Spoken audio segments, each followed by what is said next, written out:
amasomero ekirungi minisita w'ebyenjigiriza waali tuwulira ebintu bingi ebiri mu masomero ddala ebitayogerekeka naye nga tulina birwanira mu masinzizo gaffe agamba nga abazungu babiwagira naye ate ffe nga wano mu buwangwa bwaffe tetubiwagira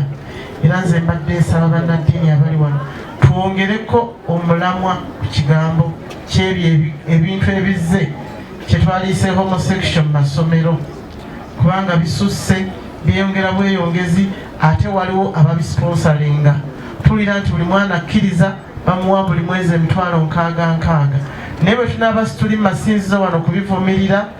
bwe tunaaba situli masinzizo gonna ag'eddiini zonna tujja kubanga ensi yaffe tugigabye era kyova olaba nsanyukidde abakwaya batambula n'abaana abo abato kubanga mutendesa okuva wansi paka waggulu ajja kubamanyi nti kutya mukama magezi we gasookera kubanga enzikiriza ti buli muntu yenna mu ddiini ye bw'agiwa ekitiibwa asobola okukola ebyo katonda by'ayagala era asobola okubeera omuntu mulamu n'asaavinga eggwanga lye ensonga lwaki tusobola okuyimirira kyaki aye ne tubawaana byemukola kubanga tumanyi nti twakuzibwa twatuuzibwa ate tumanyi nti buli muntu yeetaaga munne era mbeebaziza ekifaananyi eki kibadde awo nti buli omu mu ddiini ye awe munne ekitiibwa bwe twalinga mu st josephs nga bakusanga nga okayana ne munno mu byeddiini nga bwembi mugenda muva mu ssomero era ekyo nenkiyiga nti buli muntu alina okuwa munne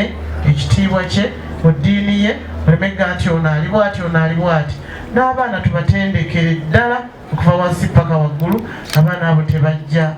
kutumenya era nga nsaba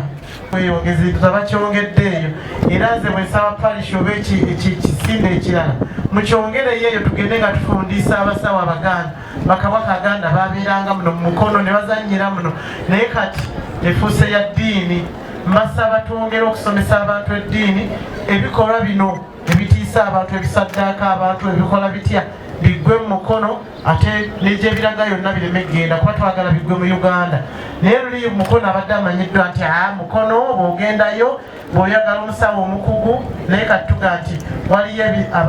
abasomesa eddiini waliyo abakola ki n'olwekyo mbeeyaza okuba nti mugasa ettafaali ku Uganda abasawo abaganda ne mbaggalawo era abali wano abasawo abagabira ffenna tubavumirire kubanga batuwononedde eggwanga basaddaaka abaana buli lwobeera ku kataliiko nfuufu olaba bamusaddaase bamukoze bati pozi n'ebiragalalagala ebiyitiridde obungi mu bantu nga balowooza nti bebijja okubamalako stress ng'enjaga n'ebintu ebirala n'amayirungi kuba byebituleetedde okusalasala abaana baffe okubatema okubasalamu obulago n'abakyala ne tubatta nga tulowooza nti stress tugyemazeeko bannaye bino mbyogedde kulwa katonda n'ensi yange waffe omugenyi omukulu njagala kukuloopera nti emirimu egyaffe ng'abali mu gavumenti naddala ffe bali mu byenjigiriza janguwa nnyo olw'amaanyi agava mu kereziya gava mu matinziko byenjigiriza abaana amasomero bagatuteereddewo nze nga minisita w'ebyenjigiriza amasomero agasinga okumpeesa ekitiibwa agasinga okukola obulungi masomero galabirirwa kereziya bano bemulebe bano abadde bayimba wano abalabika obulungi somero pya badde nteekateeka nabuteesiteesi sigenda kulikyalira naye ripooti zennina bakola bulungi kereziya webale kuwagira byanjigiriza kozi oba mbajjukize nakano kituzaayo abaana ku mmande temukeerabira bannange ate laffe tuzeeyo abaana ku masomero gavumenti egamba tetunaaba ab'okulaakulana buli munnayuganda tulina okuba nti muwadde obusobozi agenda asome ate abeereyo ku ssomero amale afulume ng'alina obukugu kitegeeza nno nti abaana balina okuddayo mu budde obwagerebwa kadde waffe omugenyi omukulu wadde kyaki ne gavumenti etaddemu nnyo amaanyi okulanga abaana bawano basoma mu mukono wano owa mukulu RDC mukyalimu abazadde abananakumanya bukulu na valiyo ya byanjigiriza amasomero wadde gavumenti gatuteereddewo kyaki gatuteereddewo mu mukono mangi naye abasinga okugafunamu beeyeyeyeyo oba luweero ng'ogenda okusanga omwana ovaawa nva gindi nva gindi batono abava mu mukono muno mande sugenda kuzaayo abaana tujja balaba nga batambula butambuza abamuno ku kkubo batambula badde eno badde eri batunda bino batunda amazzi batunda buki mbasaba ngeri gavumenti ne kereziya gye batambulira awamu ku byenjigiriza naffe tubisoosowaze abaana baffe tubazze mu masomero bonna batali kuwunjawunja ennaku zesigaddeyo basunda tukagenda mu masomero tuzikozese okubuulirira n'okuzimba abaana baffe mu ddiini yaabwe mu mpisa babagalize n'omulimu gwe bagenda okukola ku masomero nga bazzeeyo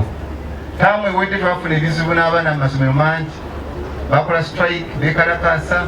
mulaba empisa zasiiwuuka olw'ebintu ebitali byanjawulo ebyakuleetebwa covid-19 abazadde muteeketeeka bano bazze ku masomero nga mubakuutidde babeere bantu balungi. Honorable Minister Dr. Muyingo, nkwebaza taata emirimu gy'okola mu ministry. Weebale nnyo weebalire ddala otufuukidde ekyokulabirako ekirungi, oli menta waffe era tukwegomba eno wansi. Naye taata nkusaba amasomero gaffe mu mukono tegalina byapa. Ettaka ery'amasomero teririna byapa, nsonyiwa kikugambira wano naye era wenkufunidde obeera bize nnyo taata. Nsaba Ministry ya Education eteekawo budget egulira amasomero gaayo ebyapa, naddala mu mukono municipality tulina amasomero 9 aga gavumenti naye ng'ettaka bamafiya badiira baagala olitutwalako. Saagala gakumenyera kuba mu ripooti nja gakuwa, naye nkusaba nga minisita okirowoozeeko. Mu ikonomi eno eri obubi ennyo amasomero gongeza ssente naye ate abazadde beefaako, naye ate ebyapa abantu ne babanga baagala obitwala. Like abantu baatuwa ettaka naye gavumenti ne tuta processinga, kati twagala mu budget otuteremu ya financial yeddako okugulira amasomero ga gavumenti ettaka galifuni.